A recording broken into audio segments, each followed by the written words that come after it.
Hello, everybody, and welcome. We'll give it just a minute for everybody to settle in. We've got a big room today. If you'd like to put into the chat box where you are joining us from, that would be great. We always love to see that. Assuming you're somewhere in the Central Valley, but maybe not. I don't know, has it stopped raining? It has where I'm at. I'm in Lockford, California. It's a nice sunny day today. Stockton, great. Well, welcome everybody. Always fun to see where people are from.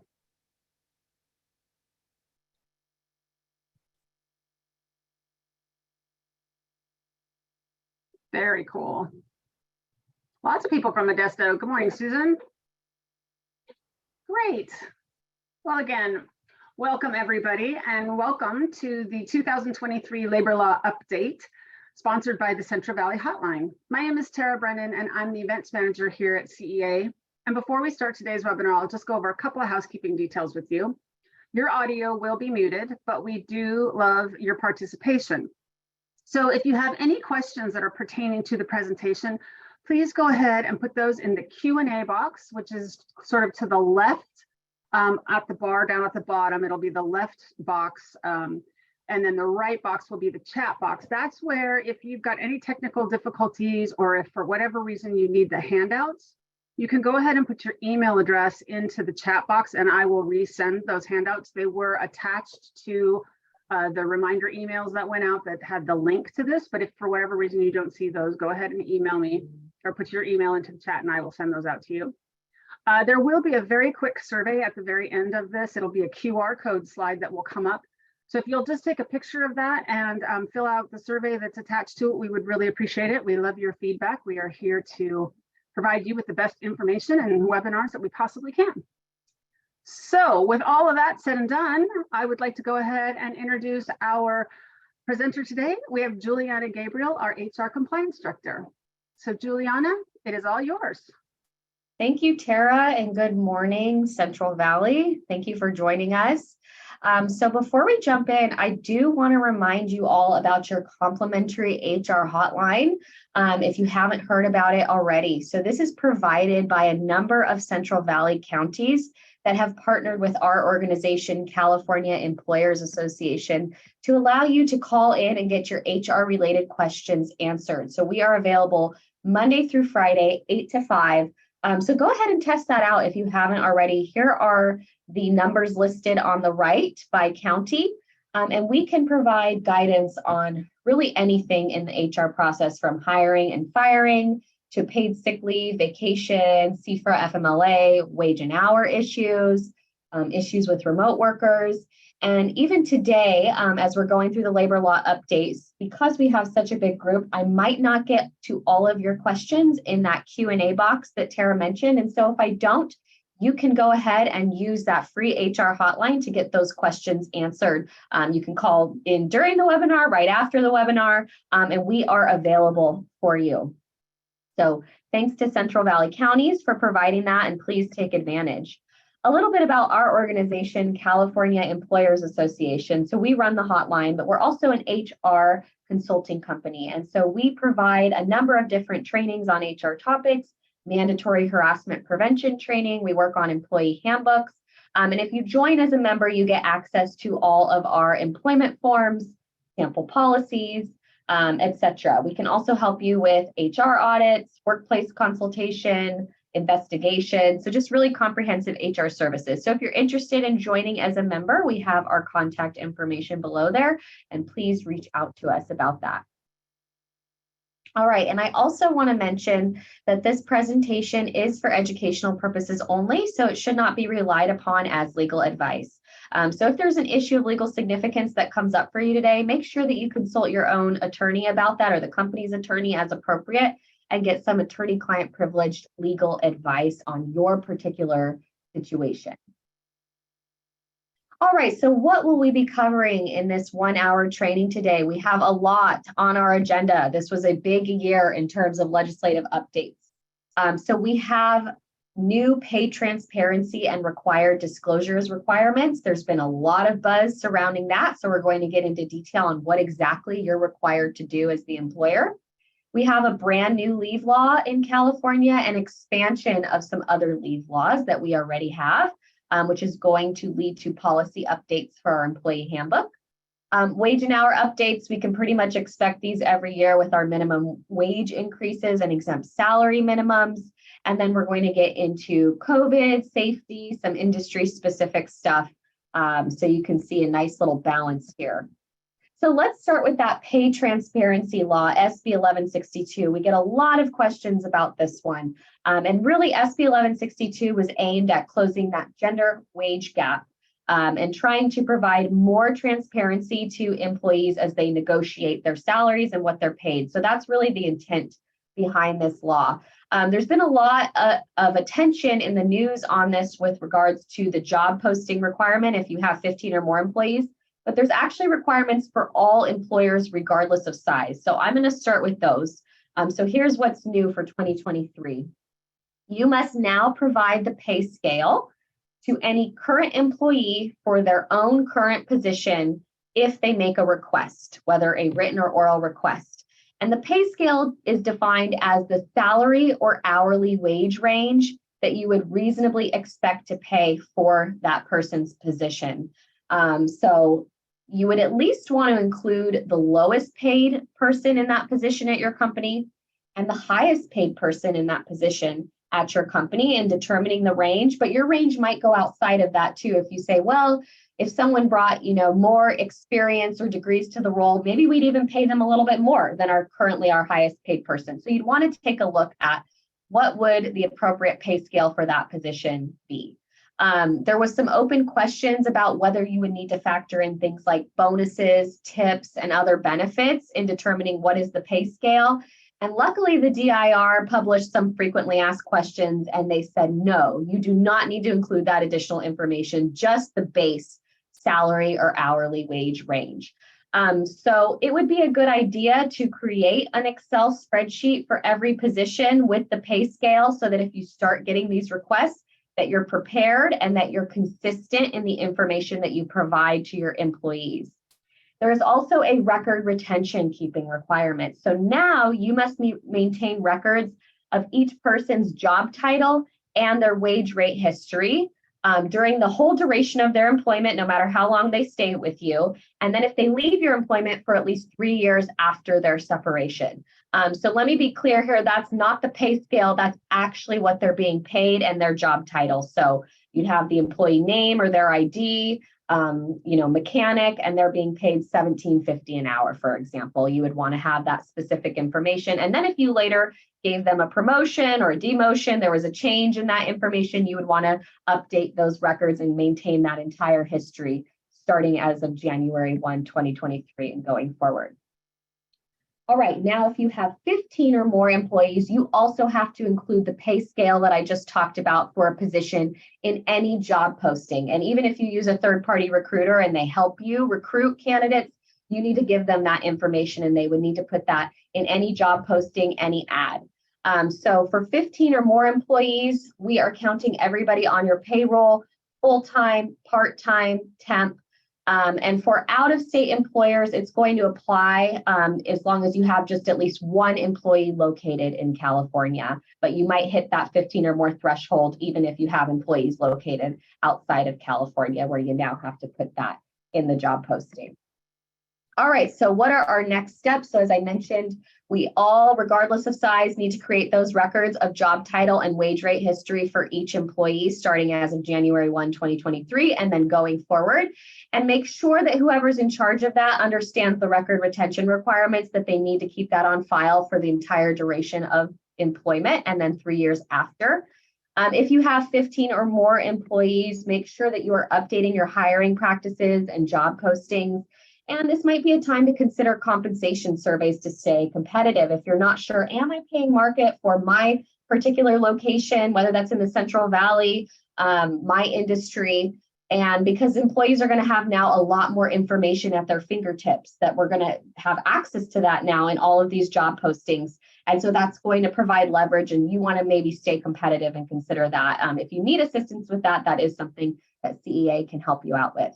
Now, I do want to remind you, particularly for the smaller employers that have less than 15 employees, the law has actually already required all employers, regardless of size, to provide the pay scale to an applicant for the position they're applying for upon a reasonable request, which means after they've conducted at least one initial interview with you. So don't make the mistake of saying, oh, we don't need to provide you that information because we don't have 15 or more employees. If they make a request, you actually do need to provide it. It's just that you don't have to also include it in your job posting and list it out. So just be aware of that little pro tip. All right, bereavement leave. So this is the brand new leave of absence in California that I mentioned. So how bereavement leave worked prior to this is that it's been optional. Some employers have chosen to provide paid or unpaid time off for bereavement funeral leave, but they didn't have to. Now, most employers have to. So if you just have 5 or more employees, then you need to provide eligible employees up to 5 days of unpaid bereavement leave upon the death of a covered family member. All right, so what does it take to be eligible? There is a requirement for eligibility, but it's pretty easy. They just need to be employed at least 30 days before they need to take that leave. So it's just a 30-day length of service requirement, and that is it. Now, how this works is employees can be required to use the leave within 3 months of the date of the death. So there is this kind of use it or lose it component to it, that they have a deadline to use it by, and after that, you don't have to honor that leave if you don't want to. However, they are not required to use the time consecutively or all at once, meaning that they have to choose a work week and use all 5 days. They can use it intermittently, meaning that they may come to you and say, I just lost a family member. I need a couple days off to grieve. And then maybe I'm going to come back to work, and then I need 3 more days to, plan and attend the funeral. They could break it up how they want to. You as the employer may also request documentation certifying the need for a leave, such as a death certificate, published obituary, something from a governmental or religious institution, but the employee actually has 30 days from their first day of leave to provide it to you. So they do not need to provide this certification prior to the leave. It would be something that you would have to give them time to follow up on after.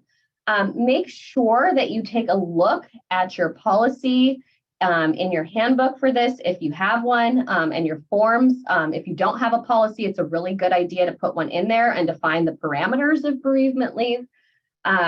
As I mentioned, a lot of employers might have already offered some paid time. And so you want to consider, because this is an unpaid leave by default, do you want to keep it that way where you have some paid time, or maybe all 5 days is paid, or maybe you only want 3 days paid? You would need to clarify that, because if you leave your policy as is and you leave some paid time in there, it's going to be presumed that the employee is entitled to that paid time. Now, let's say that you do not have paid time under your policy. How would this work? The leave would be unpaid, but for any unpaid portions of the leave, the employee can elect to use their vacation, sick, PTO, any accrued benefits. And as I mentioned, you may provide for paid leave time before they even have to dip into their accrued time if you want to. So make sure you double check your policy on that if you already have a bereavement leave policy. You are required to maintain confidentiality through this process. So it should only be those that have a need to know, like the HR manager, for example, that is certifying the need for the leave. But the employee supervisor wouldn't necessarily need to know that they're out for a bereavement leave. They would just need to know that they're out on an approved leave of absence most of the time, right? Covered family members, very similar to paid sick leave, spouse, domestic partner, child, parent, parent-in-law, sibling, grandparent, grandchild. And then one other thing I want to note here is the leave is per death, not per year. So there's no cap really on the number of times that someone could take bereavement leave throughout the year if they were in the unfortunate circumstance that they experienced multiple deaths. All right, and before we get into our next leaves of absence, I'm going to go ahead and check out if we have any open questions that I can answer. Let's see here. So a big question that we get a lot of the time, it looks like someone has a similar question here, is when we are posting those pay scales, do we need to just put the hiring range? Or can we put just the hiring range, or do we need to put the entire pay scale range for the position? And the answer is you cannot just include the hiring range, what you're willing to pay a new hire. You have to include the entire range for the position itself. So give some thought to that as you are going through and creating positions. Maybe you need more distinctions like Office Manager 1, Office Manager 2, Office Manager 3. And then, there's nothing that prevents you from providing more information in that job posting. So as long as you have the entire pay scale, then you could also include maybe your hiring range. So as long as you're complying with providing all the information that needs to be in that job posting, then you are probably okay.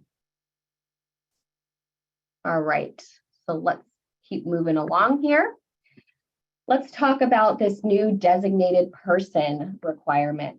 So now when it comes to employees using their mandatory paid sick leave, as well as leave under the California Family Rights Act, they can take that time off to care for what is called a designated person that is not necessarily a family member related by blood. And the intent behind this law was to help those living in more multi-generational living situations, also the LGBTQ plus community, where they may have loved ones that are very close and equivalent to a family member, but are not related by blood. So that was the intent, the legislature's intent behind this law. How it works is the employee may designate that person at the time of their leave request. So it's not that you need to go and get everybody's designated person on file. So that's good news, and you don't have that administrative burden, and that's not actually how this law works. It would just be that somebody comes to you and says, I need to take paid sick leave to care for this particular person, or I'm going to take a California Family Rights Act leave to care for someone with a serious health condition. And it's at that time that they would designate their person who isn't necessarily a family member. Now, you as the employer may limit the employee to one designated person in a 12-month period for each of these laws, CFRA and PSL. So how that would work is you would let them know, from this time going forward for the next 12 months, that is your one designated person. They couldn't choose somebody else as a designated person to take time off to care for. So again, don't forget to update your policy and your forms.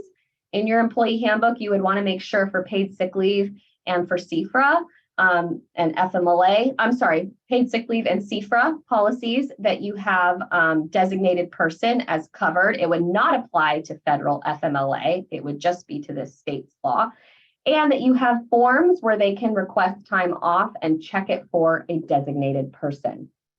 Now let's go over the definition very specifically of who is a designated person. So they're actually slightly different for CFRA and paid sick leave. So for CFRA, a designated person is defined as any individual related by blood or whose association with the employee is equivalent to a family relationship. So somebody might come to you and say, I have a neighbor that's a very close friend. They're like a sister or brother to me, and they're going through cancer, and I want to use my CFRA leave to take time off to care for them. That would be covered, right? You would want to err on the side of caution if you're going to challenge this. I think it would be very difficult for an employer to argue that the relationship is not equivalent to a familial one, since that's pretty subjective. What would be equivalent for one person to another? So make sure you consult counsel if you're thinking about denying a leave request, arguing that it's not equivalent to a family relationship. But that is what is required for a designated person under CFRA. Now, I should note, while they have a right to take this time off, as of right now, there are not paid family leave benefits provided by the state when somebody is taking time off to care for a designated person. So they wouldn't be able to apply for those benefits under the state while they're taking that leave. So that's a little bit different than any of the other covered family members where they could apply for those paid family leave benefits. Now, for paid sick leave, the definition is even more broad. It's just a person identified by the employee at the time the employee requests paid sick days. So that could even be a stranger, someone that they didn't even know, but they wanted to use their paid sick leave time to care for that person. They would be able to do that under this law. So pretty broad. Again, take a look at your policies, take a look at your request forms, and make sure that they are tracking those expansions. Now, it looks like we have a couple questions. Does the employee need to provide any kind of documentation for a designated person? The law doesn't specifically state that they have to provide documentation for that, like we have with bereavement leave where I went over, where the law is very particular about that. So that could be something that you do ask for potentially, but again, I would err on the side of caution if you're going to deny any sort of request. What we've done at CEA is create sample forms where they have to certify that the person meets the definition of a designated person. And that, if they're certifying that, you're not getting into any sort of private health information or, other confidentiality or privacy concerns with that, but you are requiring them to certify that that person does in fact meet the definition. For CFRA, for PSL, as I mentioned, it's even more broad. It could be really virtually anybody, a stranger. Is it a paid leave or can it be unpaid? I'm not sure if you're referring to bereavement leave or CFRA and paid sick leave.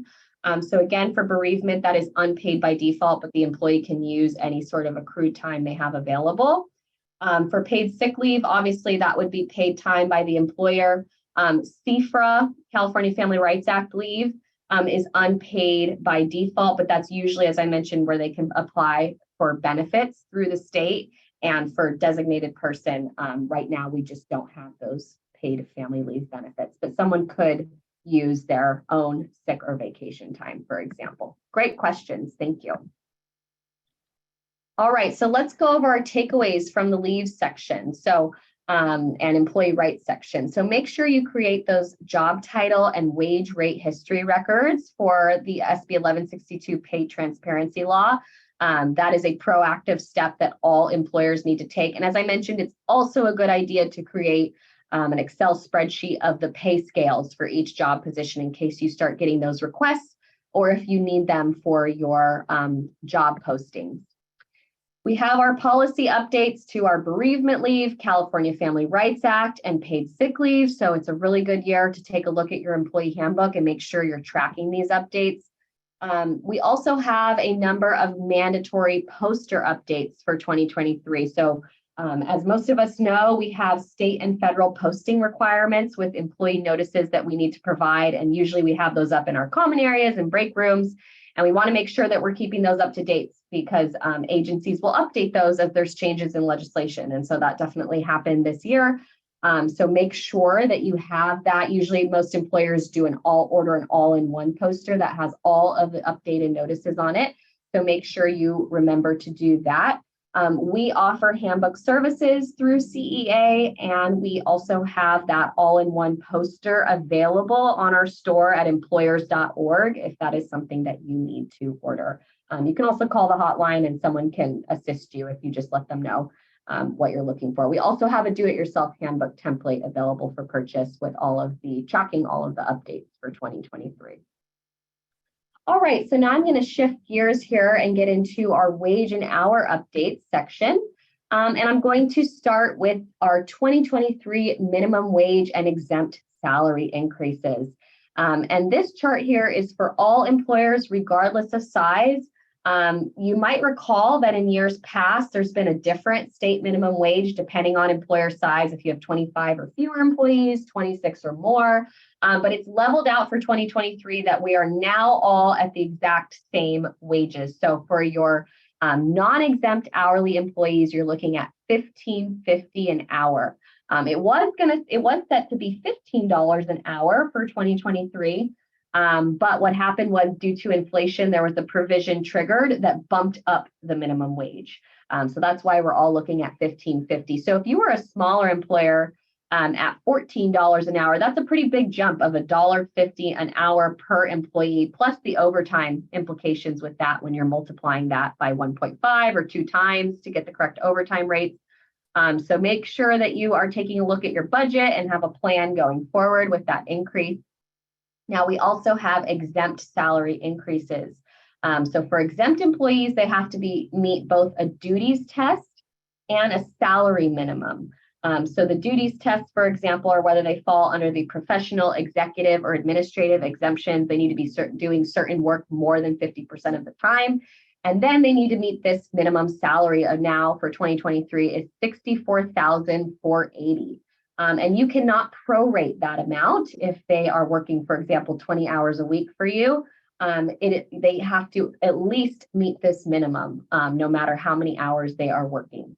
So make sure you are also taking a look at that for your exempt employees. Every time the minimum wage goes up, the exempt salary amount goes up because you calculate it by 2 times the state's minimum wage times 80 hours a year gives you that annual rate. So if you can't meet that minimum, you would want to reclassify the person to a non-exempt hourly employee. You can always make somebody non-exempt. You cannot always make them a salaried exempt. So make sure you're taking those proper steps and that they understand that that's going to require timekeeping, that they're going to be subject to overtime, meal and rest breaks.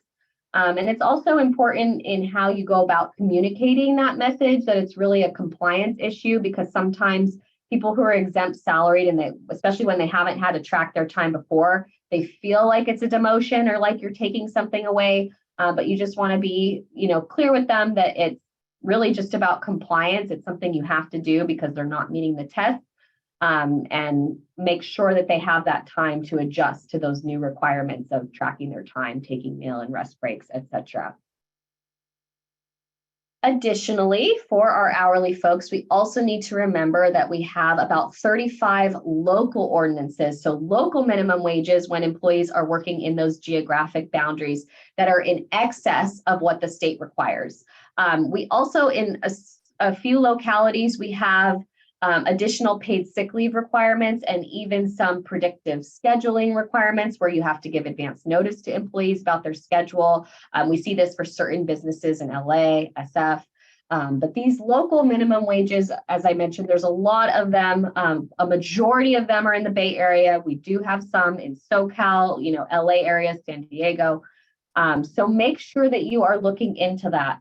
The local minimum wage is based on where the employee is physically working. So a lot of employers missed this with COVID when employees went home to their home residences, maybe in a city or county that's different from the employer's office location. That's now where they're physically working. So they are going to be subject to that local minimum wage. The same thing would apply if you are sending workers to different client sites in different cities or counties. You want to look into what the local minimum wage is there. A lot of these ordinances will kick in if they're performing at least 2 hours of work within those geographical boundaries, meaning you would have to pay at that higher local minimum wage. So we have a fact sheet here that you can access that gives you all of the current local minimum wages. Some did go up as of January 1, 2023. So make sure that those are on your radar and that you're staying in compliance with that. All right, and I want to take a moment to talk to you about mileage reimbursement. It's really important when employees are on business-related travel for us and they're using a personal vehicle that we are tracking that and reimbursing them appropriately. So anytime that they are incurring costs on behalf of the business, we need to do this. That includes mileage when their personal vehicle is used for work, and that is for both exempt and non-exempt employees. We need to reimburse for mileage. For non-exempt employees, we also need to count that time as compensable on the clock time, minus the commute. So their normal everyday commute would not count for mileage reimbursement, and it would not count for travel time. But any other sort of business travel, we need to make sure we're taking this into account. Now, how do we appropriately reimburse somebody for their mileage? Well, if you use the IRS standard mileage rate, you're going to be presumed that you have appropriately reimbursed them, because it is not just the cost of gas, for example, but mileage reimbursement also needs to take into account depreciation of the vehicle and some of those other type of factors. So as of January 1, 2023, the IRS rate is 65.5 cents per business mile that they travel for you using their personal vehicle. So that is what we recommend you do, is just use the IRS mileage rate, because then it's going to be presumed that you have appropriately reimbursed that employee. If you use some other method to reimburse employees, the burden will be on you to prove that it's reasonable if an employee were to file a claim against you. So there's more of a risk associated there. So again, Just giving a gasoline card isn't quite enough because it's not accounting for that depreciation of the vehicle for business use.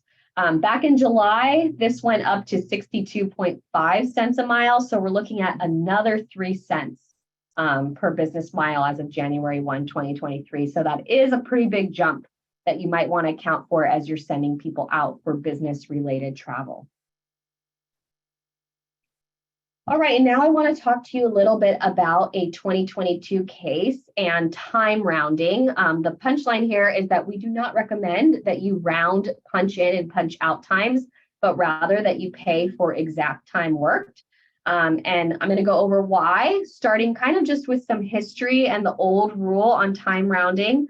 So the old rule came from a case called See's Candy back in 2012. So this has kind of been the precedent for the past decade, where the Court of Appeal held that employers may round time entries, for example, to the nearest 5 minutes, quarter hour, so long as the rounding policy is neutral on its face and in application.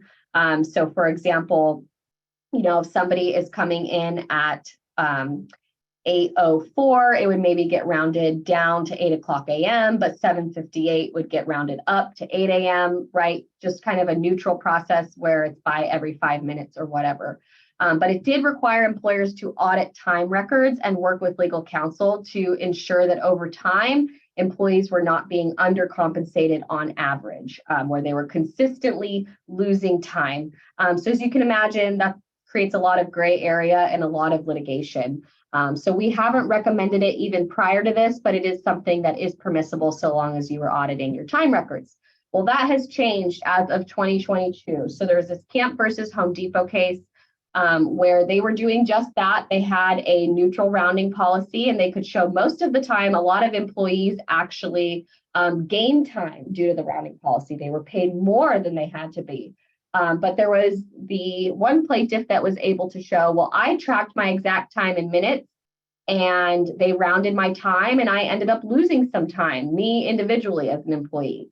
And there the court held that the policy was not compliant when the employee tracked their exact time in minutes, and the records showed that they were not paid for all time worked due to that rounding policy. So that is a big shift away from what the See's Candy case told us back in 2012. The Court of Appeal also invited the California Supreme Court to answer whether rounding policies are permissible when an employee can or is able to capture their exact time in minutes. So we really question whether you can even round in California anymore, given this holding of this case. So we would recommend that you stop time rounding, especially if you're like Home Depot, where you are tracking that recorded time down to the minute. But if you're going to continue with a rounding policy, we would recommend that you consult your own legal counsel about that, because now there are certainly bigger risks associated given this court case. All right, shifting to another issue here that was answered by a 2022 case. Is premium pay for non-compliant meal and rest breaks considered wages? So that is that also referred to as that meal penalty or rest break penalty if somebody is not provided a sufficient meal or rest break. So it's anytime their meal or rest break is insufficient in some way, then they're owed that hour's worth of pay as a penalty. So is that pay considered wages? And then we'll talk about why does that matter? So in this Naranjo versus Spectrum Security case, 2022 case, they answered yes. So the reason that it matters that this is considered wages is you must include premium pay on your wage statements, and premium pay must be timely paid out on that final paycheck, or you may face waiting time penalties where it's found that that final paycheck is deficient. So really important that you're paying attention to that. If you have penalty pay due to insufficient meal and rest breaks, also make sure you're calculating premium pay correctly. It's not just the base hourly rate, but it's the regular rate of pay.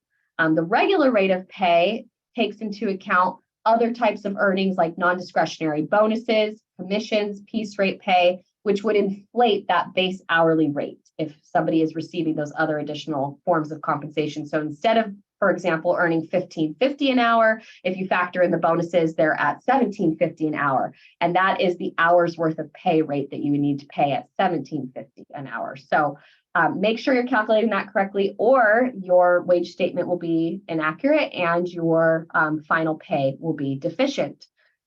Regular rate of pay can get very complicated for our members. We have a fact sheet with different calculation examples. You can also call us at the hotline if you have these other forms of compensation and you're concerned about how to calculate that appropriately. So here is an example of a wage statement. There is about 11 separate items that you need to have on the wage statement. This is really low-hanging fruit for plaintiffs' attorneys that like to sue employers, because the penalties can rack up very quickly if you don't have one of these items on your wage statement. So under the labor code, it can max out at up to $4,000 per employee if you have reoccurring issues over time that, every time that wage statement is furnished, that something is missing. So make sure that you use this as a sample and audit your wage statements to make sure that it has everything on there, again, including that premium pay, so that you don't run into that issue. And this is one of the easiest issues to avoid, but a lot of payroll companies do miss it. We find that a lot of employers are, very surprised that their payroll company didn't have the date of the payroll period, for example. So make sure that you take a double look at that.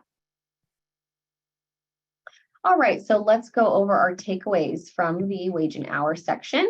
Make sure you check those county and city minimum wage laws, as I mentioned, that might require you to pay more than what the state requires of $15.50 an hour. Make sure you're paying the regular rate of pay for any penalty pay that's required and that it's listed on your wage statement. We recommend that you reimburse employees the IRS mileage rate when they're driving on company business for you. And then audit your employees' pay stubs for compliance, as I mentioned, so that you avoid those penalties that are pretty easy to avoid so long as you take a look at those. All right, so we are going to shift gears now into our transmissible diseases and safety in the workplace section. So this is our COVID section. Make sure you have your coffee because this material can be a little bit dense and dry. But the good news is a lot of our COVID workplace rules, the status quo is continuing.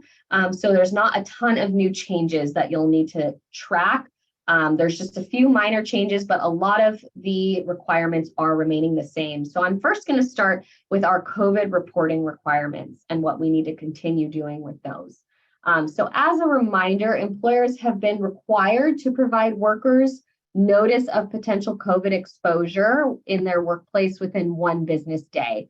That rule originated under a bill called AB 685. So you may have heard of this referred to as the 685 notice. That bill was set to expire as of January 1, 2023, because, the legislature probably thought that, by 2023, we're going to be done dealing with all this COVID stuff. And so we're not going to need that requirement anymore.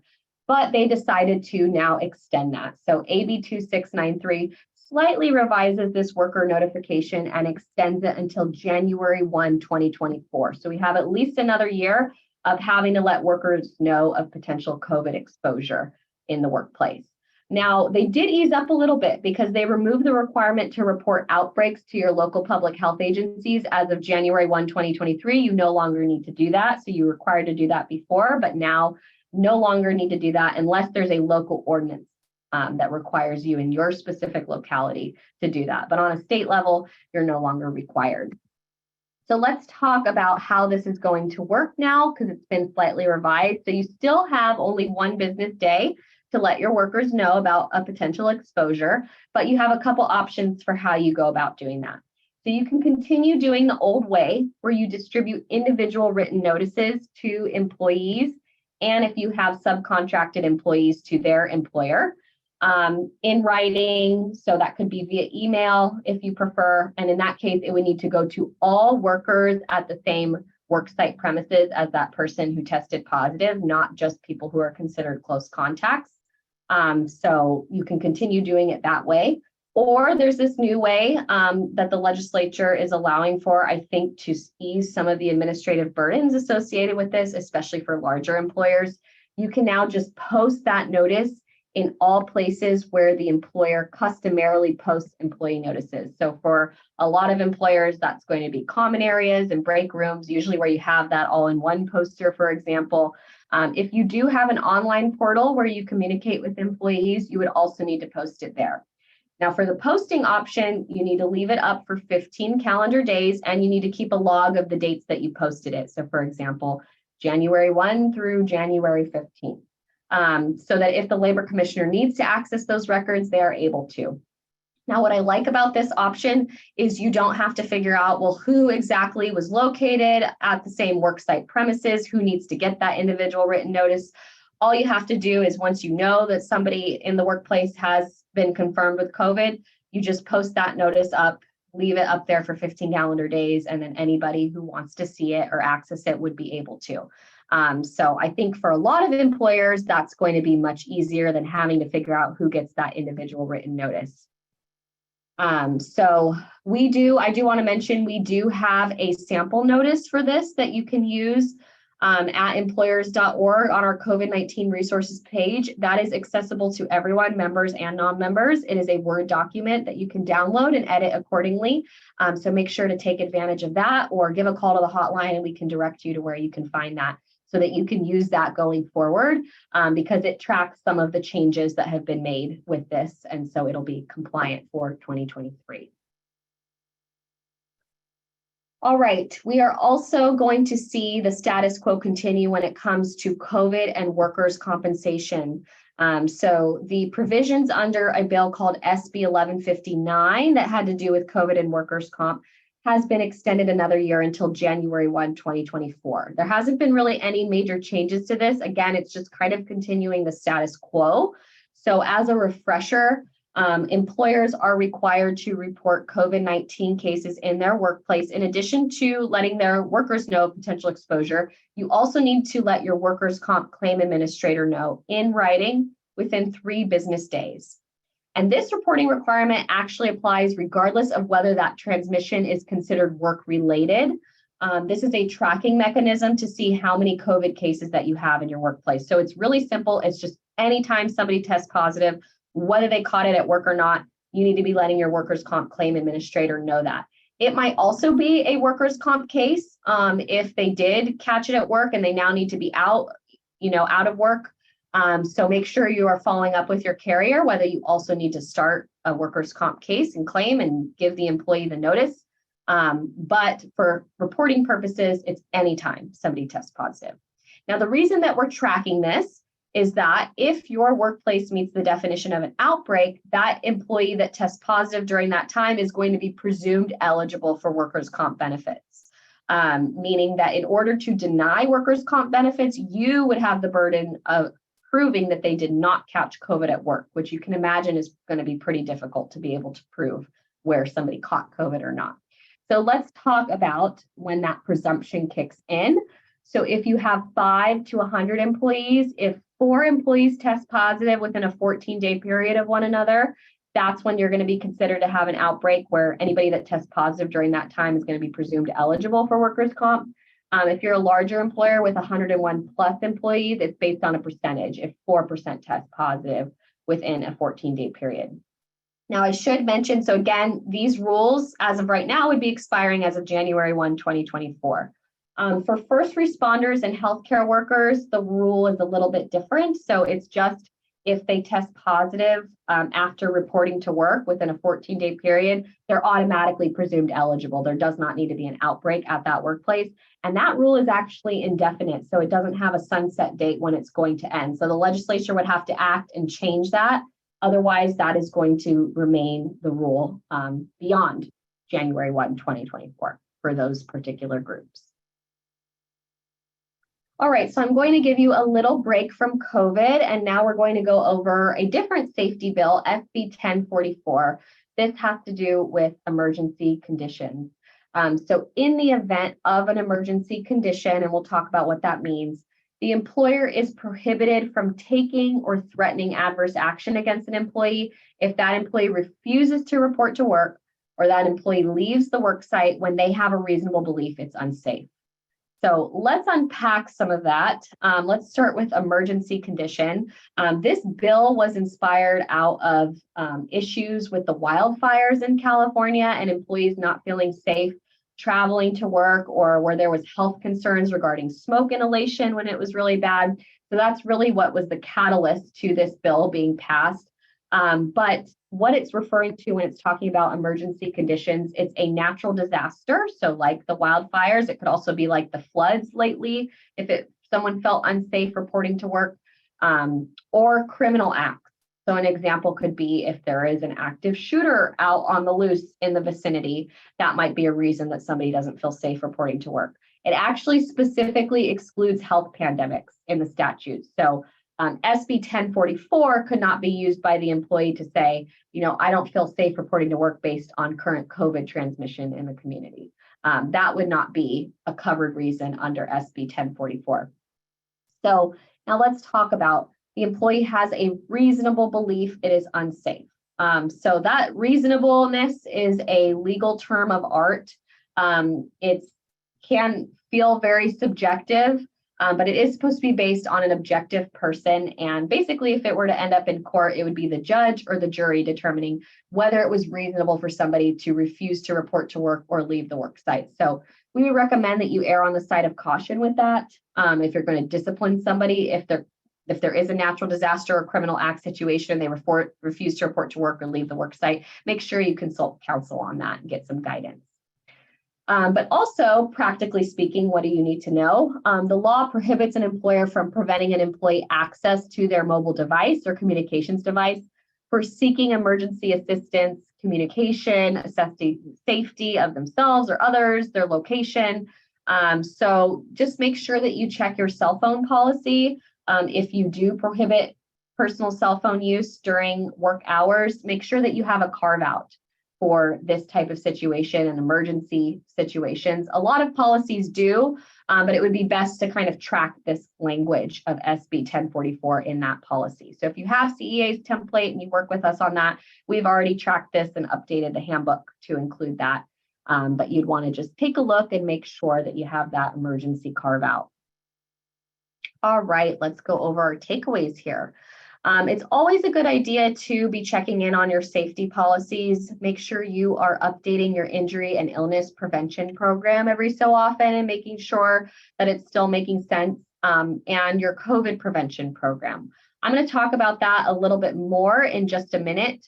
So the COVID prevention program has been required by Cal OSHA for the past few years or so, and that requirement looks like it is going to continue when they enact their more permanent or non-emergency COVID standard that I'm going to talk about in just a bit. And likely you will need to make updates to that COVID prevention program sometime this month. So I'm going to dive into that a little bit deeper in just a minute. Consider whether you're going to post that COVID worker notification or continue distributing individual written notices. Again, we have that sample template for you at employers.org, so make sure to take advantage of that. Continue reporting those COVID cases to your workers' comp carrier within 3 business days. And if you are a CEA member, we have our COVID exposure toolkit with the most up-to-date information and guidance that we have available. And so you can access that and it'll tell you if somebody tests positive or somebody's exposed, what are the steps you need to take, what are the specific forms that you need. So that's a really nice tool. We update that very meticulously. We watch out as changes are happening. And once we get those updates, then we incorporate those changes. So make sure you're always downloading a new version of that you're not working off of an old version, especially with this COVID stuff. It changes so frequently where you're always tracking those updates. All right, so now I'm going to get into some industry specific laws that were some big watershed changes. And even if you are not impacted by these laws, it's kind of like reading the tea leaves of the California legislature and where they might go next with other industries, because usually that's what we see happen is they'll test something out in a particular industry and kind of see how it goes, and then decide if they're going to expand those rules to other industries or even statewide across employers. So what this AB 257 does is it creates this fast food council within the DIR to set wages, working hours, and other conditions for fast food restaurant workers at establishments with 100 or more locations across the nation. So you can imagine, McDonald's, Starbucks. And this FFC is authorized to set wages at $22 an hour for 2023. So you can imagine what a big jump that would be if somebody is at the state minimum wage of $15.50 and they would jump up to 22 an hour. So it's been a very controversial bill, obviously challenged by employers and business groups. And also why it's so controversial is it's the first sectorial bargaining law in the nation where an appointed council, this FFC, would set working standards rather than it going through the legislative process where the legislature passes a bill or the employer and the union negotiating through the collective bargaining process. So that's why there's been a lot of attention on it, and we're going to continue to see developments because what has happened is this law is actually on hold because there was a ballot referendum that was proposed to say, let's allow the people of California to vote on this in November at the ballot. And it looks like they received enough signatures to do that. But while they were waiting for these signatures to be certified, the FFC was going to move forward with authorizing those changes, maybe setting that minimum wage for these workers higher.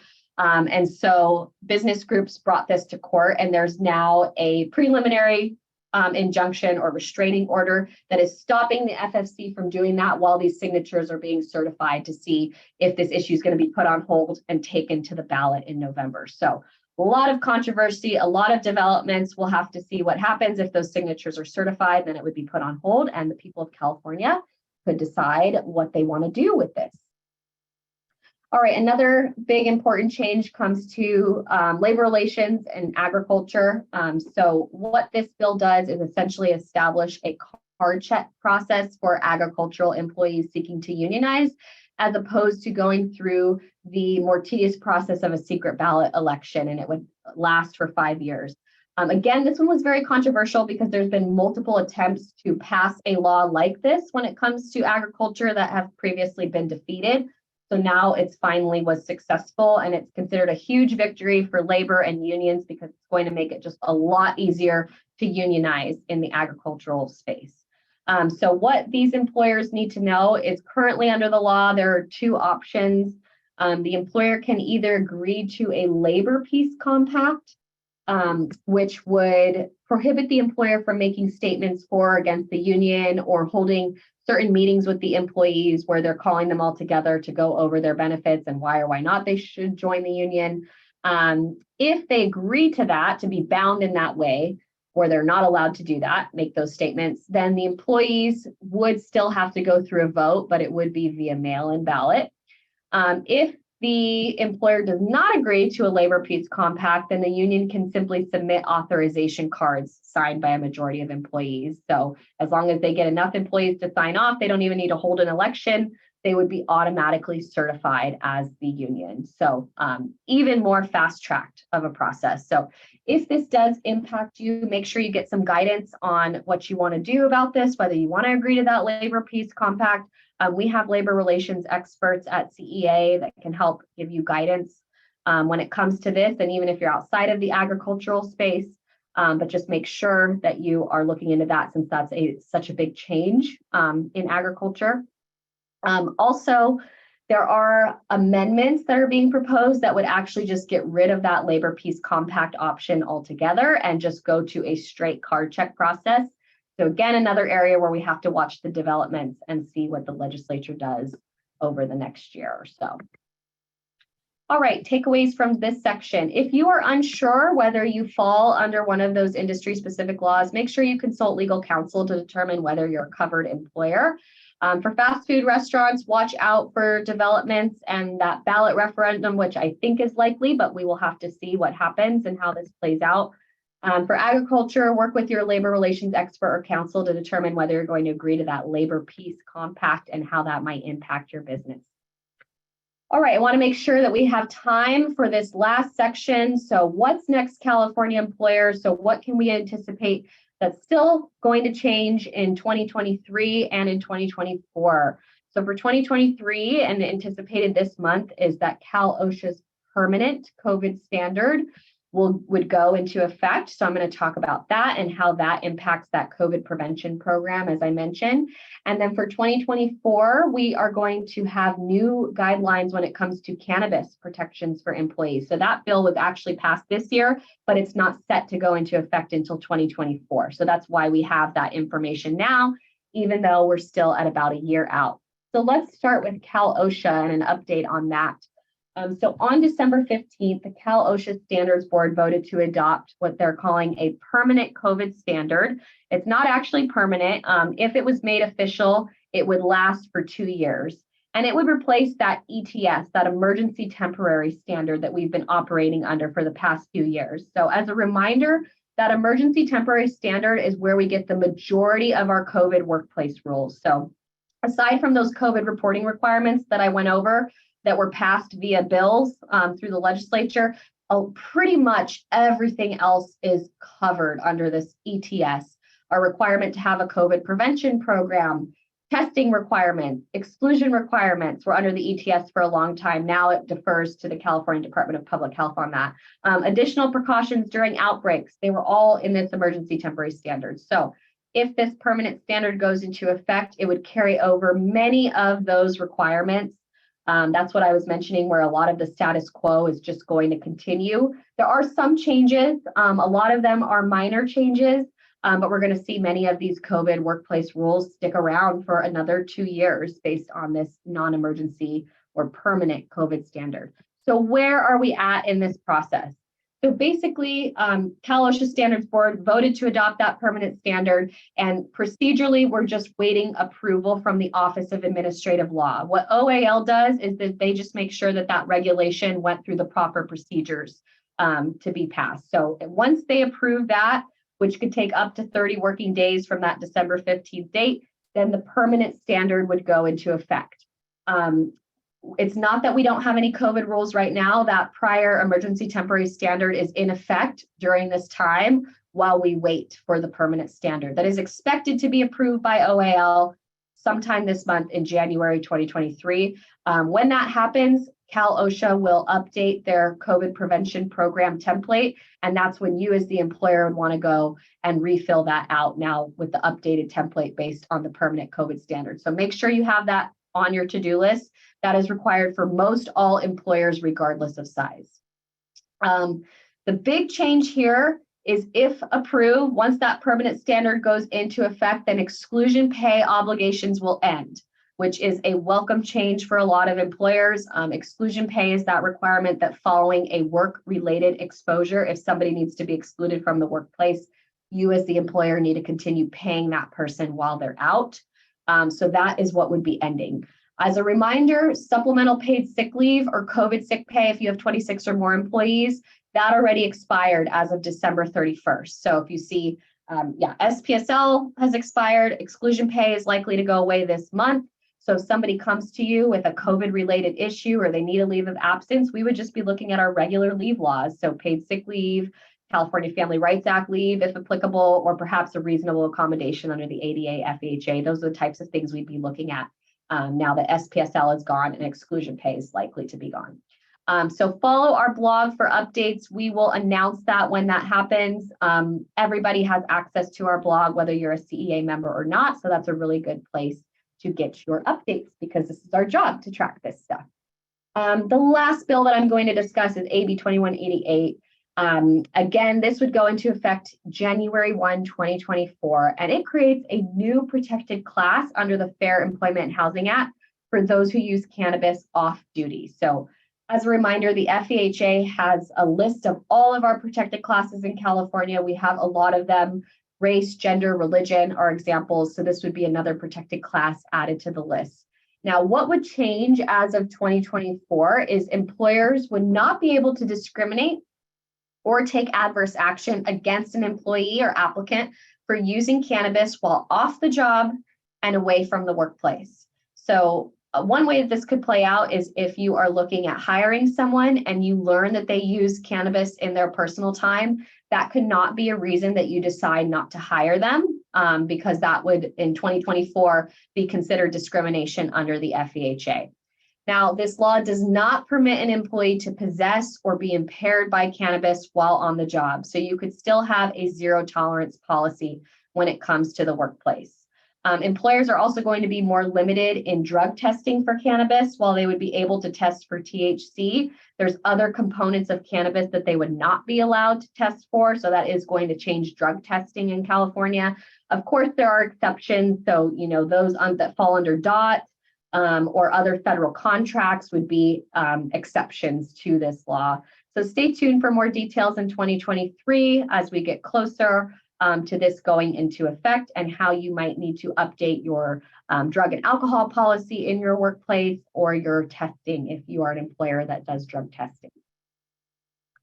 All right, so just some final reminders as we close out here. This is a really good year to take a look at your employee handbook, given the new leave policies and employee protections that went into effect in 2023. Make sure you have those mandatory posters and that you are following the wage and hour laws with minimum wage and exempt salary increases, including those local minimum wages. And then make sure you have on your to-do list, once that permanent COVID standard goes into effect, you want to update that COVID prevention program.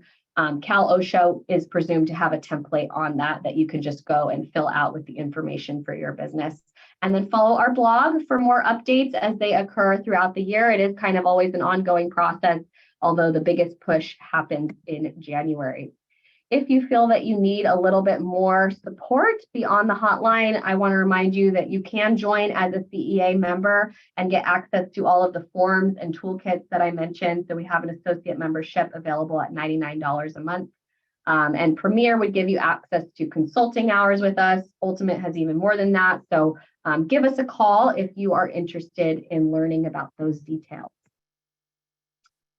All right, for those of you getting continuing education credits, I am going to go ahead and read those out now. For HRCI, that is number 615382. For SHRM, 23-DAEFR. And if I didn't get to one of your questions today, or if you have a question that dawns on you later, please take advantage of that no-cost HR hotline. You can follow up with us right after we get off here. And with that, I will turn it over to you, Tara, to close us out. Awesome. Thank you, Juliana. That was great information.